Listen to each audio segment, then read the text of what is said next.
you.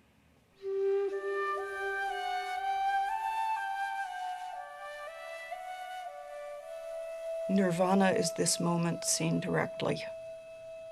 There is nowhere else than here. The only gate is now. The only doorway is your own body and mind.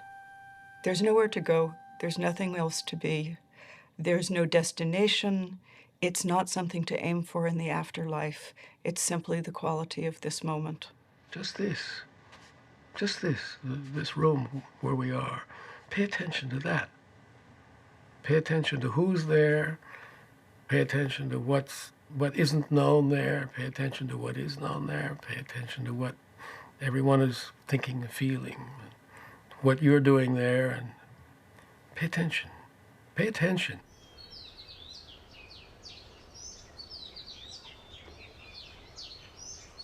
For weeks, the Buddha remained near the Bodhi tree, peaceful and serene.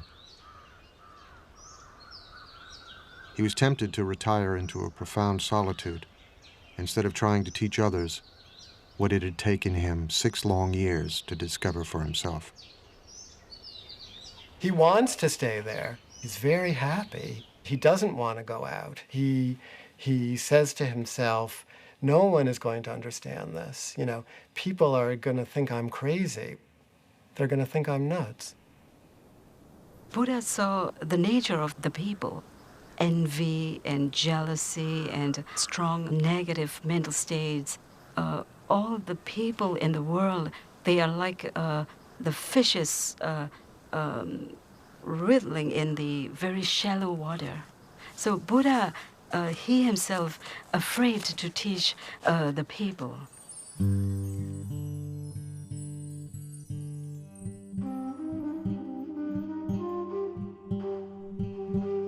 The myth is that a god comes to the Buddha. Brahma comes on his knees and says, please, we need you. Why don't you try talking about what you just understood? Because the world needs it. The gods need it and the men need it, you know? People need it. And then Buddha decided to give his teachings. Because of the great compassion, it's not an ordinary compassion.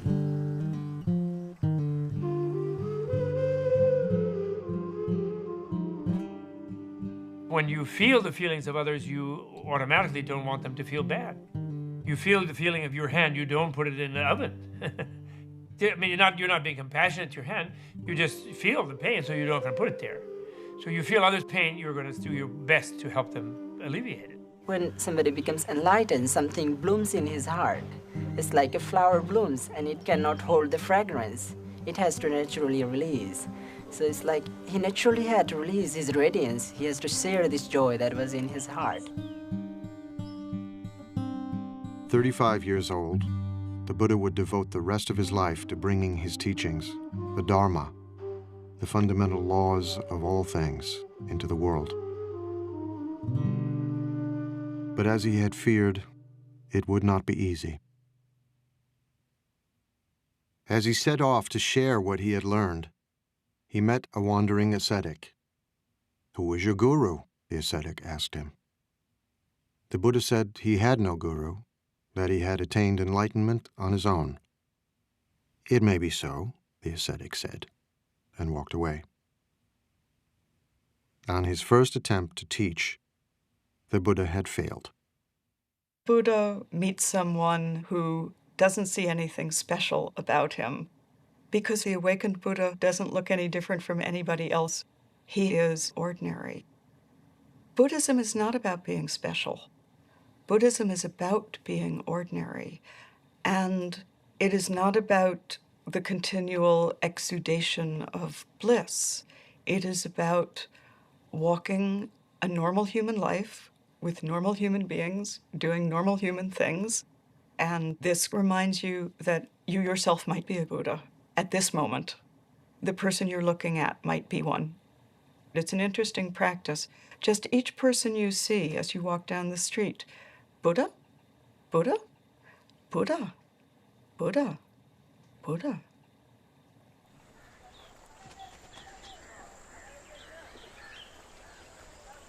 From Bodh Gaya, the Buddha walked west nearly 200 miles and crossed the Ganges River.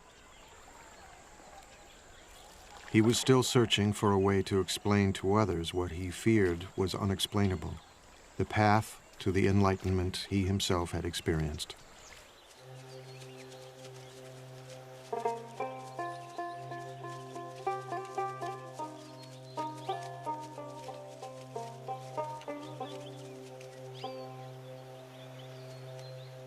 In a deer park in Sarnath, not far from the Ganges, he would try again. His 5 former companions were still practicing the austerities he himself had abandoned. From far off they saw me coming, and on seeing me, made a pact with one another, the Buddha recalled. Friends, here comes Siddhartha, living luxuriously, straying from his ascetic practice. He doesn't deserve to be bowed down to.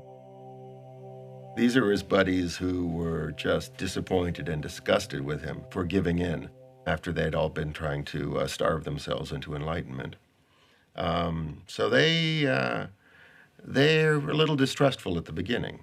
They refer to him as an equal, and he then tells them, no, that's not the term you should use when you refer to a Tathagata, to a being who's gone beyond. And so he sets them straight. And they then become the first people to hear the content of what he realized under the Bodhi tree. His first teaching would later be called Setting in Motion the Wheel of the Dharma, because it brought the Buddha's message into the world for the first time.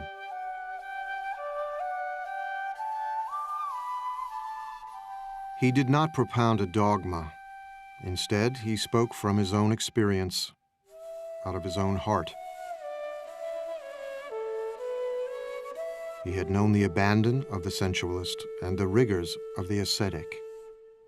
Now, he would disavow both of them. The Buddha said, I've discovered a new way, and it's not the path of asceticism, and it's not the path of sensory indulgence. It's the middle way. What the Buddha was always doing was saying everything needs to be balanced. So, the middle way was always balancing between, excesses on this side, excesses on the other side.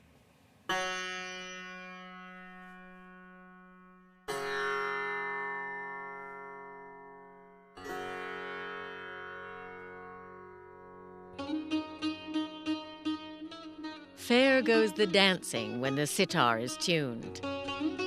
Tune us the sitar, neither high nor low, and we will dance away the hearts of men.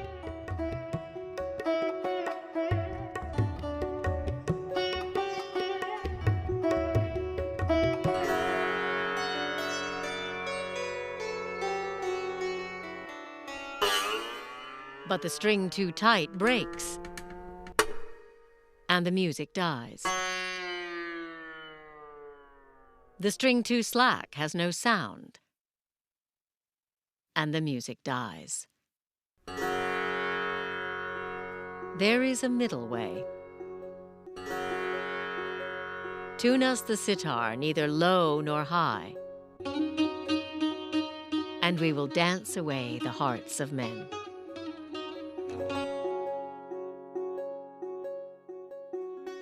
The path to enlightenment lay along the middle way, the Buddha taught, and the ascetics listened.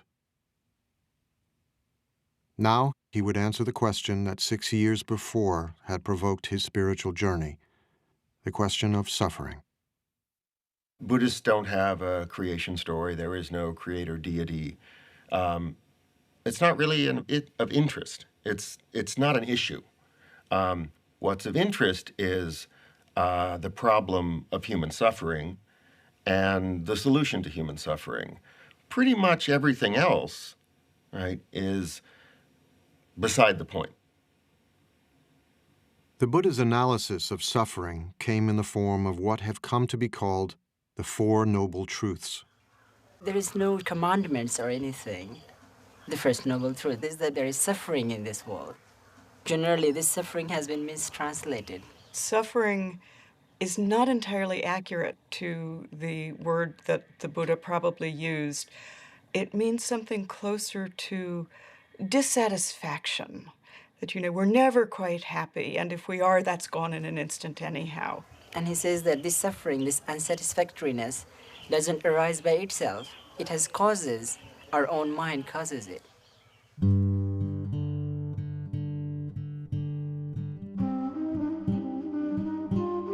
While the second noble truth asserts that suffering has a cause, the third noble truth makes an astonishing claim. You really can be free of suffering by understanding the cause of suffering. Nobody tells you that. And so that was a huge announcement. The problem, Buddha taught, is desire. How to live with the confused and entangling desires of our own minds. People often misunderstand Buddhism as saying, in order to wipe out suffering, you have to wipe out desire. If that was what the Buddha was saying, then where does the desire for enlightenment fit in? The Buddha is saying, be smart about your desires. Desire must be there. Without desire, how can lead our life? Without desire, how can achieve Buddhahood? Strong desire to become Buddha. But desire to harmful, that bad.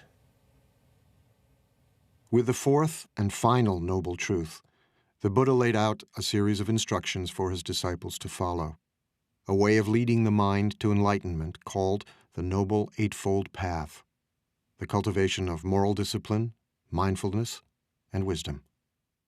They are, as I like to think of them, a set of possible recipes that you can try on your own life and see which one makes the best soup.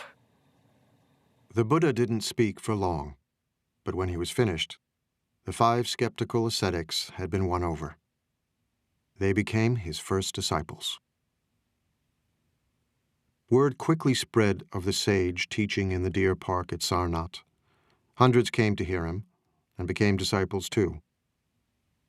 Many were wealthy merchants or their sons, living just 5 miles away in a thriving trading center on the Ganges, the holy city of Benares.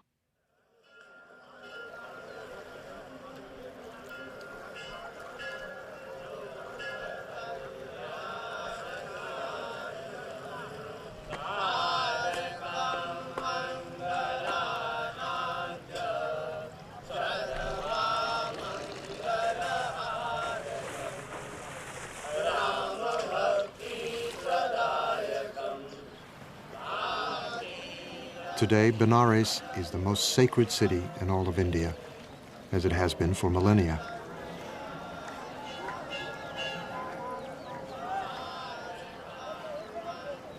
Even before the time of the Buddha, pilgrims came here to worship their gods and bathe in the holy river of heaven.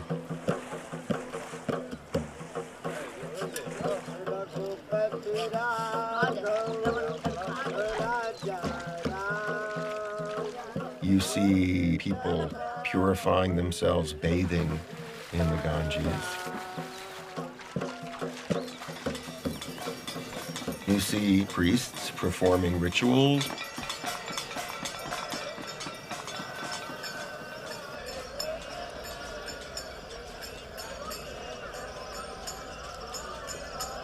You see corpses, because that's the best place to end one's life. So you see going on there a great range of religious activity, and much of it of the type that does go back to the Buddha's time.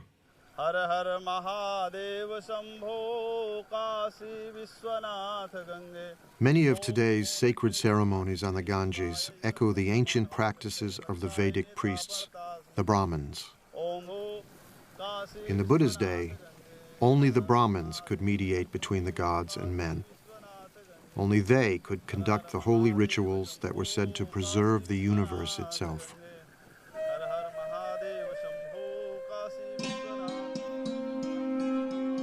The Brahmin priests stood at the pinnacle of a rigid social hierarchy, a sacred system of caste. Beneath them were the warriors, the caste to which the Buddha belonged. Below them were farmers. At the bottom were the servants, and still lower, outcasts.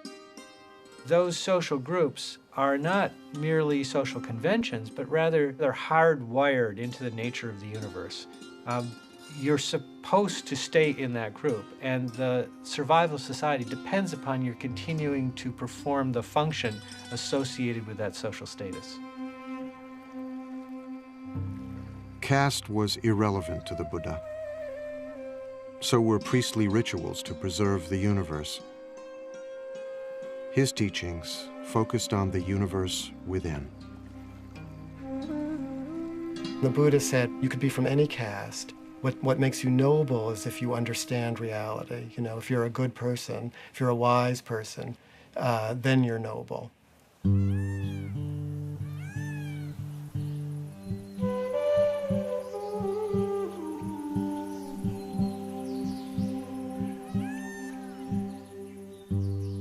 In time, a devoted gathering of monks formed around the Buddha at Sarnath, near the Ganges.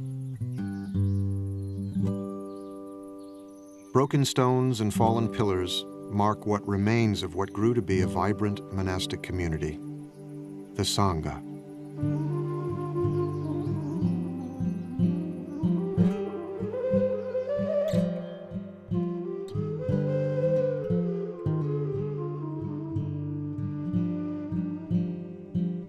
It took the Buddha many, many years to find his way, but he didn't want it to be so hard for people. And so he established a community who could live together and help one another.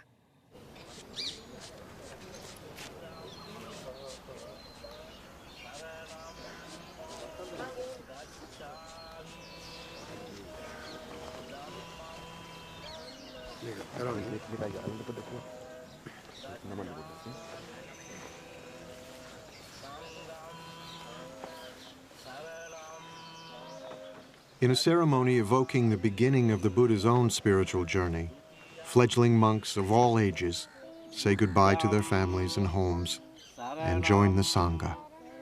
Gacchami dutiyampi dhammam saranam gacchami. I go to the refuge of the Buddha, I go to the refuge of the Dhamma, and I go to the refuge of the Sangha. Sanghang saranang gacchami. The Sangha is an embodiment of Buddha's experiential wisdom. What happens if people practice this thing? Are they truly happy or not? Are they joyful or not? So I think Buddha wanted to also leave a perfect example of his teaching, an alive teaching, a teaching that walks, a teaching that can talk, a teaching that can laugh. So I would say Sangha is just like a living example of Buddha's teaching.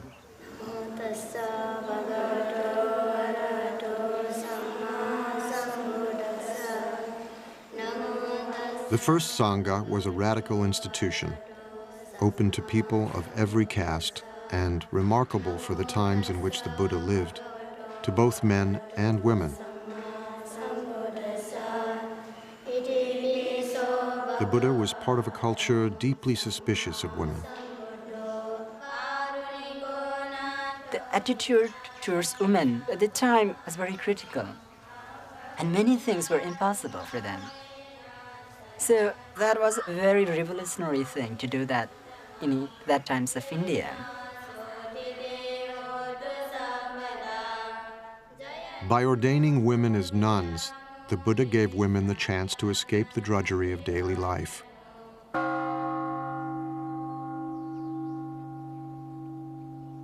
Life was so hard for most women that entering the Sangha was a liberation, as we know from their ecstatic, heart-rending poems. So freed, so thoroughly freed am I from my pestle, my shameless husband and his sunshade making, my moldy old pot with its water snake smell. Aversion and passion I cut with a chop. Having come to the foot of a tree, I meditate, absorbed in the bliss. What bliss?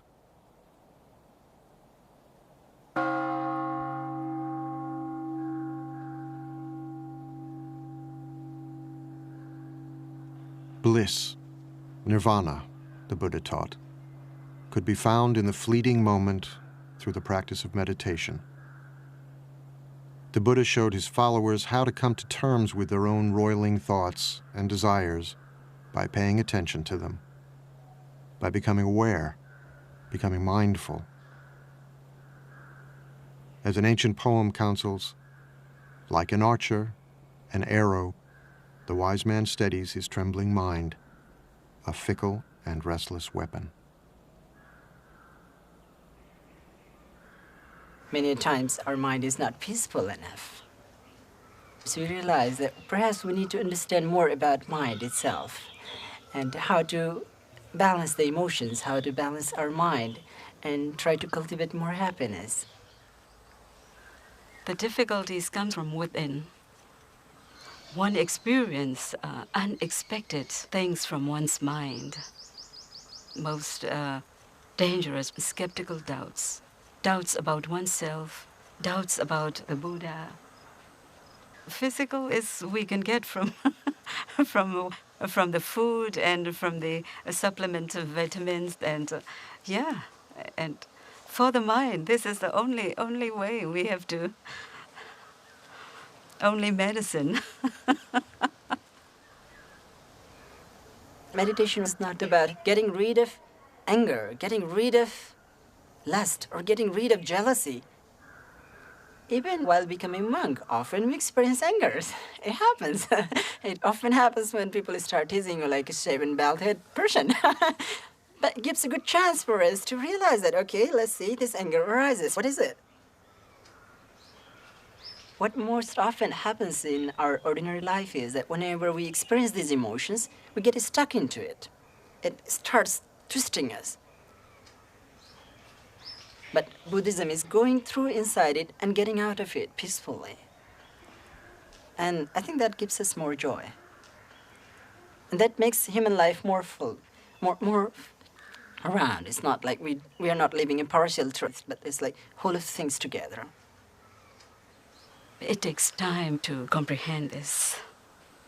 And then, by practicing again and again, the practitioner becomes very balanced, and one reaches a state of very strong equanimity. Equanimity towards the physical and mental objects. And this is the base camp for the summit. Enlightenment.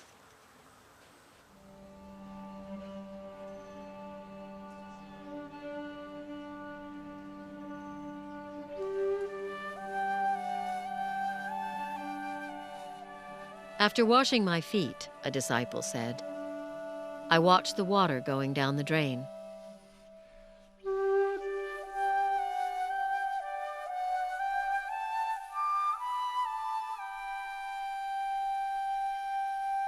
I am calm. I control my mind like a noble thoroughbred horse.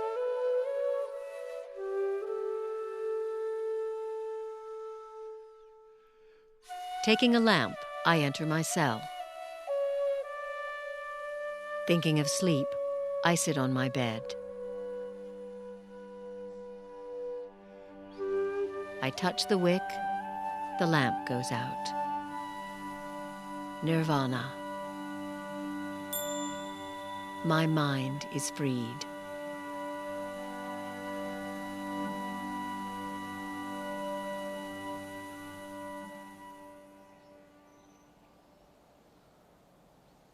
The mind is as restless as a monkey, the Buddha taught. Who you are, what you think of as your self, is constantly changing. Like a river, endlessly flowing, one thing today, another tomorrow. There's water in a river, then there's water in a glass, and then the water is back in the air, and then it's back in the river. The water's there, but what is it? That's a way to think about the self in Buddhism. One moment you're angry, the next moment you're laughing. Who are you?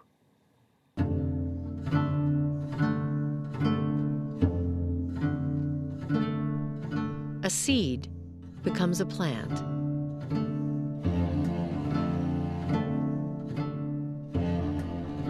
Wisps of grass are spun into a rope.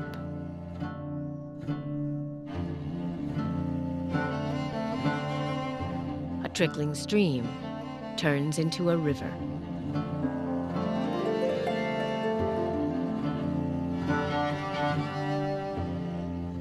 The self comes and the self goes. Simply notice how from one moment to another, yourself is actually not as much the same as we think it is. What the Buddha realizes is that if we can get rid of this fundamental misunderstanding of the nature of the self based on egotism, we won't cling to things. We won't screw up everything we do because we're thinking about it in the wrong way.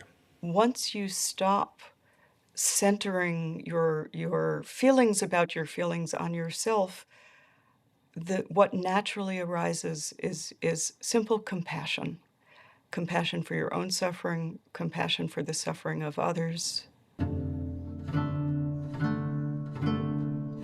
Even the most abstract of the Buddha's teachings had a practical, ethical dimension. Compassion, the Buddha taught, comes from understanding impermanence, transience, flow, how one thing passes into another, how everything and everyone is connected. When this is, that is. From the arising of this comes the arising of that. When this isn't, that isn't. From the cessation of this comes the cessation of that.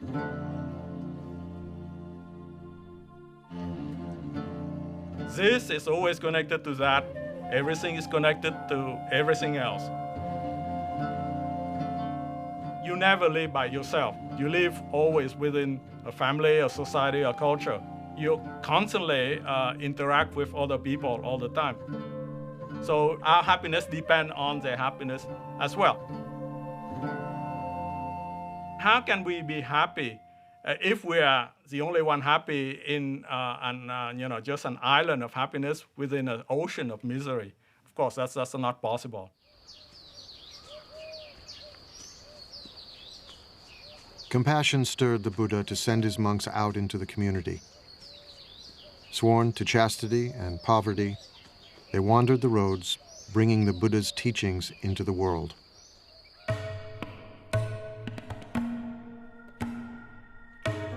Go forth, monks, for the happiness of the many, out of compassion for the world. There are beings whose eyes have little dust on them, who will perish if they do not hear the teaching. But if they hear the teaching, they will gain liberation. The monks exist by begging. We think of begging as kind of a bad thing. Begging in this tradition is a good thing. It's a sign of spiritual purity. You're not allowed to beg tomorrow's lunch today. Only today's lunch. Then you can't eat from noon until dawn the next day. Then you have to go out and get another lunch. And then in exchange for lunch, you give a lecture. Unless they say we don't want to hear about it, then you don't. But that's the only thing but that forces you to interact with the lay community. And if you're not serving them, if you're not doing something useful for them, they won't put anything in your bowl, and that will be the end of your community.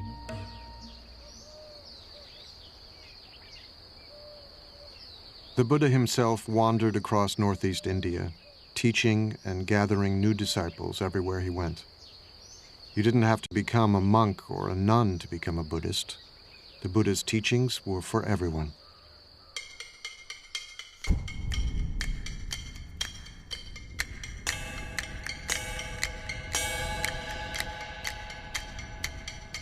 Everything is burning. What is burning? The eyes are burning. Everything seen by the eyes is burning.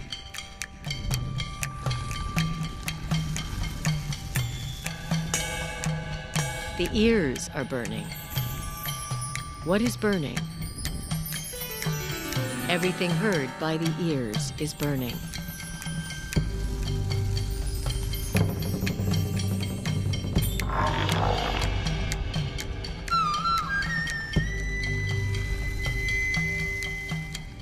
The nose is burning.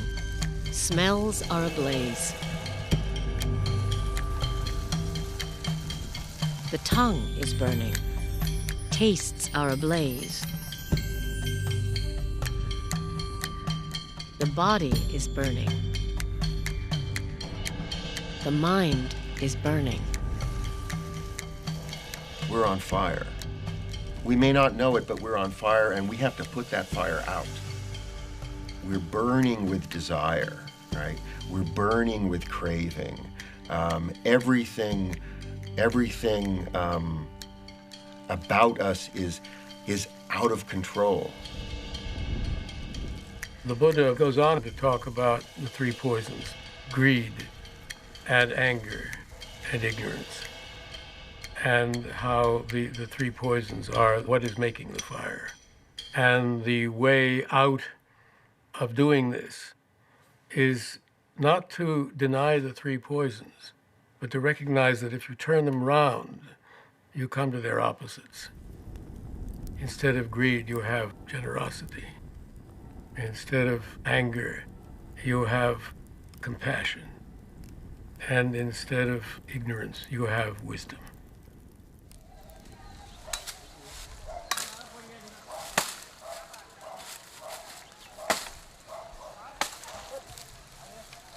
I can give my teachings in brief, the Buddha said. I can teach in detail. It is those who understand that are hard to find. There are stories of people coming to the Buddha and saying, I am leaving your teaching because you have not told me about whether there is a life after death or whether there is another world. And the Buddha says, did I ever say that I would give you the answer to these things? No, Lord, you didn't. Why do you think that I never said that I would give you the answer to these things? Because these are not the things that you need to know. The thing that you need to know is how to deal with suffering. Because at this very moment, what made you ask that question was suffering. The Buddha was, above all, a pragmatist. He did not expect his followers to agree with everything he said. He encouraged them to debate and argue, to challenge him. Buddhists say, my follower should not accept my teaching out of devotion, but rather your own experiment. Even Buddha himself, in order to get final enlightenment, need hard work. So investigate based on reason, through logical investigation. If something contradicts in the Buddha's own word, then we have the right to reject that. As the Buddha gathered more and more followers, stories spread of his miracles, which mixed the marvelous with the mundane.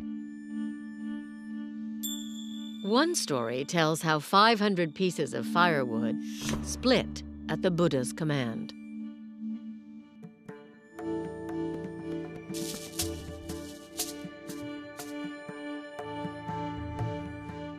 In another, a mad elephant charged wildly down a street, forcing everyone to flee.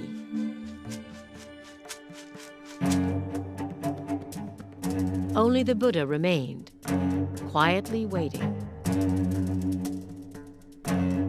The elephant, overcome by the Buddha's radiant kindness, knelt before him,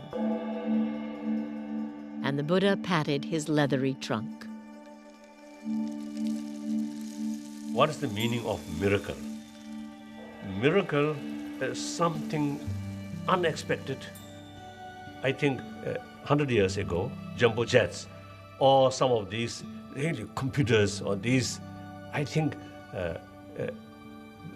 in their eye, this is something miracle. Because miracle is something cannot understand. So now, I think within this century, we may find some new ideas or new facts. So far, we spend all our energy and time for research on matter, not internal world. This skull, small space, but a lot of mysterious things still there. The great field of knowledge is as tiny as the Earth is in the universe. I mean, it's a speck, and the universe is what we don't know, and it will always be that way. However much we find out, it will still be that way, because the unknown is vastly, it's unspeakably greater than anything we will ever know.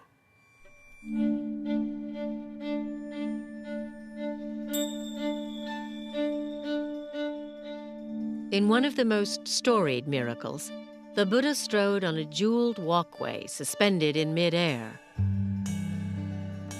while streams of water spouted and flames flashed from his body, shooting out to the very edge of the universe.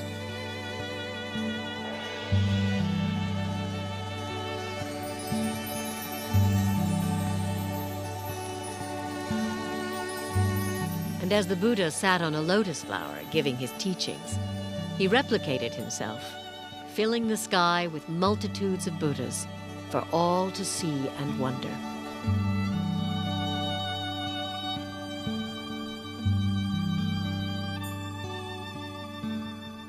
Do we believe that literally? Does it matter whether we believe it literally? What many of those miraculous stories are about is the sheer wonder of it all. The very fact that the whole of unknown time and space has led to this very moment when we're sitting here talking to, when we are sitting here talking to each other, is utterly miraculous. Sitting here in a room, having had a cup of coffee, having taken it out of a beautiful blue and white porcelain mug, what could be more miraculous than that? Everyday life around us is already so implausible and so glorious that what need for further miracles? And that's the teaching of the Buddha. That's the miraculous teaching of the Buddha.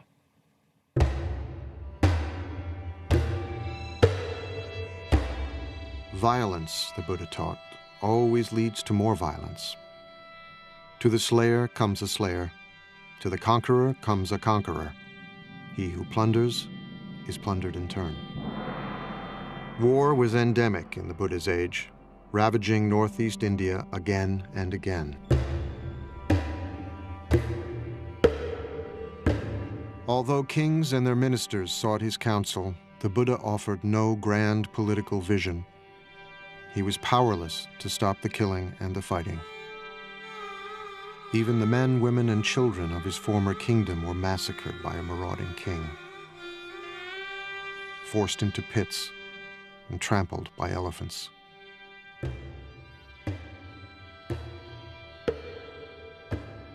It was said that the Buddha received the news in silence. Hundreds of them killed. So that day, Buddha was sad. Buddha's a human being. So he acted like a human being. So sometimes you see, he also, they fail. He failed to perform miracle. The Buddha failed, but we as the Buddha fail constantly. And part of our suffering is our failure, our recognition of our failure. Buddhism doesn't argue with reality. There will always be both the potential for awakening in any moment and the potential for incredible damage at any moment. And if we fool ourselves into thinking we're past that, we will do incredible damage. Change, the Buddha said, must come from within. The Buddha starts always with the mind and talks about the violence in the mind and says that violence in the world is a result of violence in the mind. A tree lives on its roots. If you change the root, you change the tree. Culture lives in human beings. If you change the human heart, the culture will follow.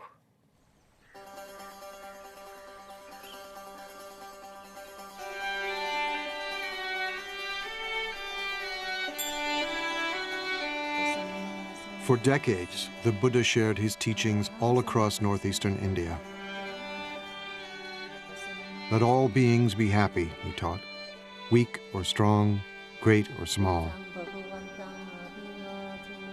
Let us cherish all creatures as a mother her only child.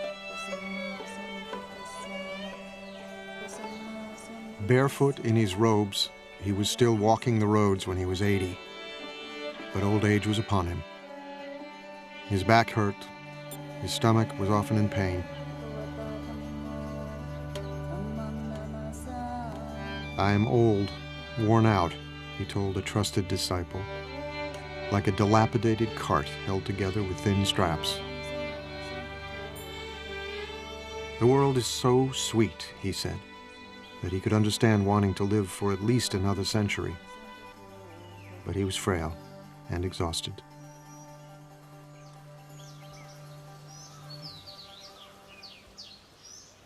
He became ill near Kushinagara, a remote village near the border of Nepal, when he was offered a meal which would prove deadly. The food was spoiled. He ate what was offered to him, and it's said that he knew it was bad, but he took it anyway because it was offered and didn't want the person who offered it to feel bad because it was his time.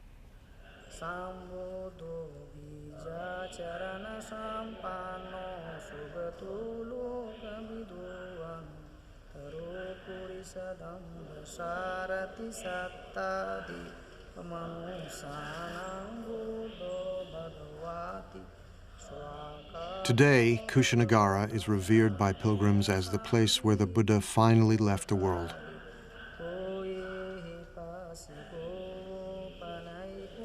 It was in Kushinagara where he grew weak and asked to be laid on his side in a quiet grove of sal trees. As he neared the end, his disciples began to weep, stricken with grief.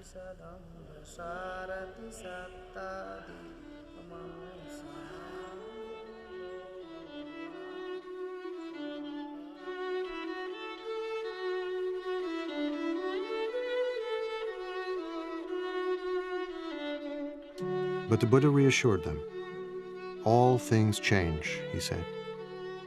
Whatever is born is subject to decay. He's saying this is a natural process. He tells his disciples, use this time, use the energy here, even this, for your own awakening. So he used even his own death and their sadness as a time to remind them of what their real task was.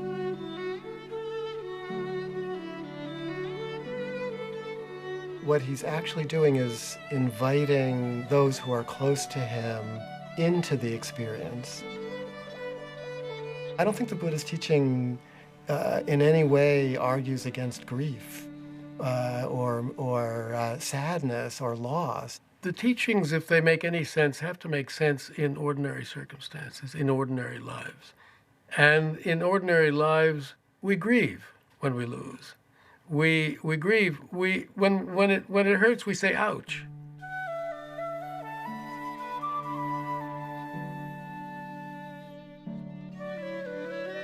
Buddhism is trying to look at things the way they are, the way it is, just as it is. It hurts. This is life. This is our life. And our relation to life involves losing it, too. You don't get beyond these things. You don't get beyond them. It's all right to feel what human beings feel. And we are not supposed to turn into rocks or trees when we practice Buddhism. Buddhas laugh, cry, dance, feel ecstasy, probably even feel despair. It is how we know the world. It is how we live inside of our hearts and not dissociated from them. The Buddha had always been saying goodbye. Now he prepared to leave the earth forever. He would never be reborn, never die again. It may be that after I'm gone, the Buddha told his disciples, that some of you will think, now we have no teacher. But that is not how you should see it. Let the Dharma and the discipline that I have taught you be your teacher. All individual things pass away. Strive on, untiringly. These were the Buddha's last words.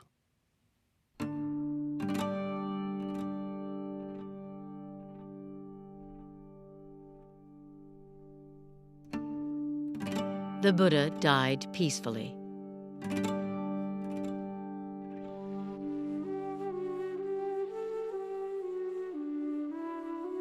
His head was pointed to the north, his face to the west.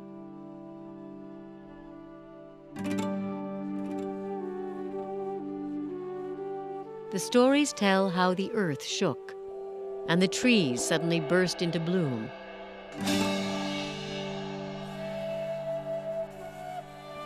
Their petals falling gently on his still body, falling out of reverence.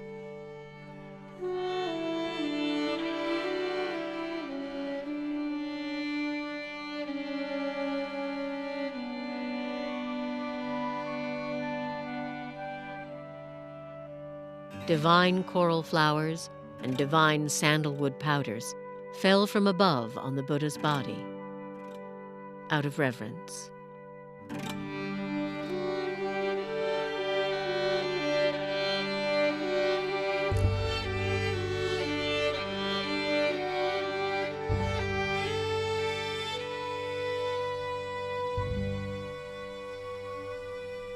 His disciples were quite upset. What are we going to do without our teacher? We will be lost without our teacher. But his instruction was so simple and so clear. I am not your light. I am not your authority. You've been with me a long time now. Be your own light.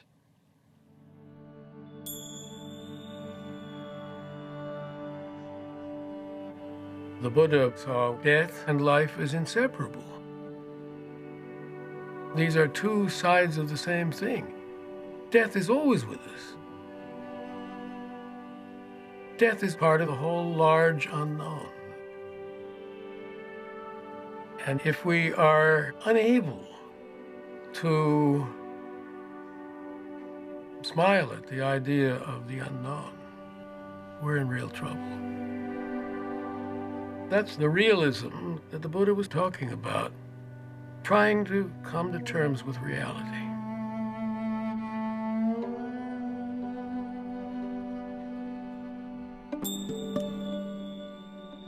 When he was 29 and still Prince Siddhartha, the Buddha had left his wife, child, and family to try and understand the nature of suffering.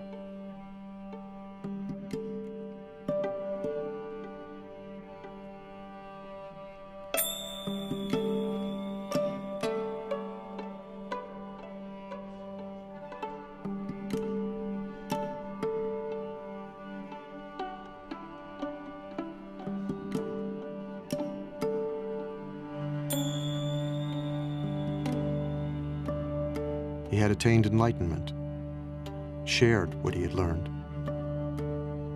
and left a path for others to follow.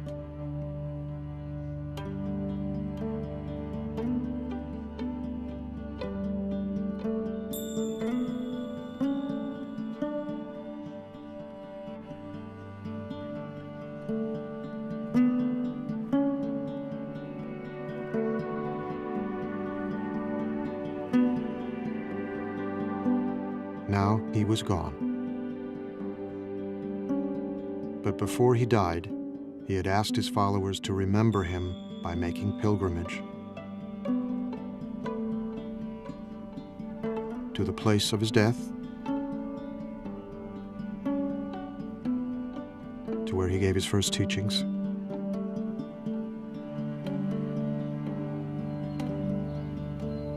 where he achieved enlightenment,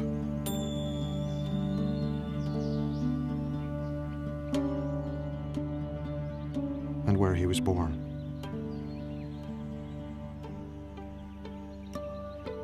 Those 4 places mark out a sacred biography. And in tracing that pilgrimage route, you are learning the story of that life.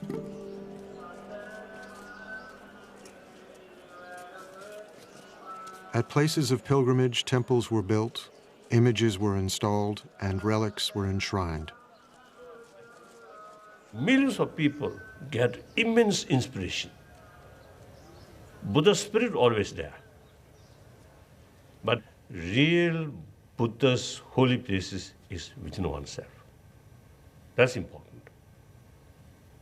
So real Buddhist sacred place we must build within ourselves. We must build within our heart.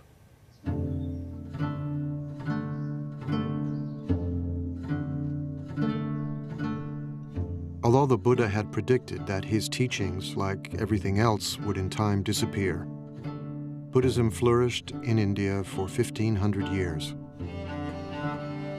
Spread into Sri Lanka, Central and Southeast Asia, Tibet, China, Korea, Japan, and in the 20th century, to Europe and the Americas, adapting different forms and shapes wherever it took root, attracting many millions of men and women who practice the Buddha's teachings both within and outside the monastic community.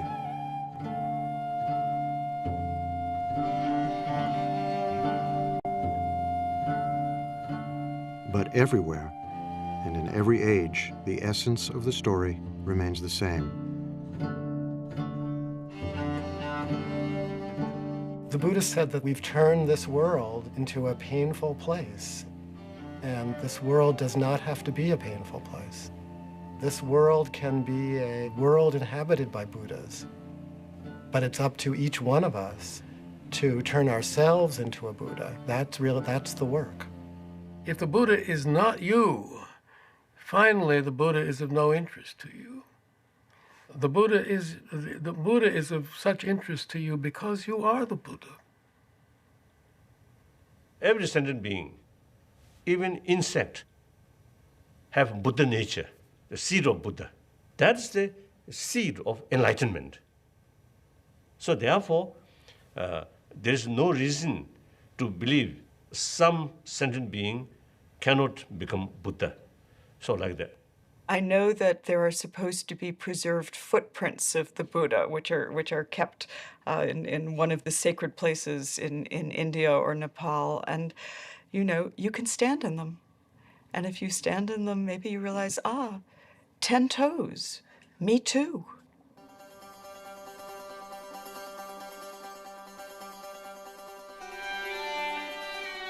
There is a story of a Brahmin who one day found the Buddha under a tree, calmly meditating. The Buddha's mind was still. He radiated such power and strength that the Brahmin was reminded of a tusker elephant.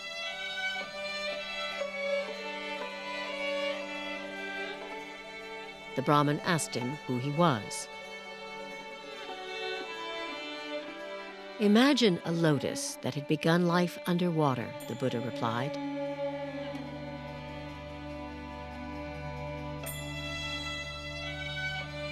But grew and rose above the surface until it stood free.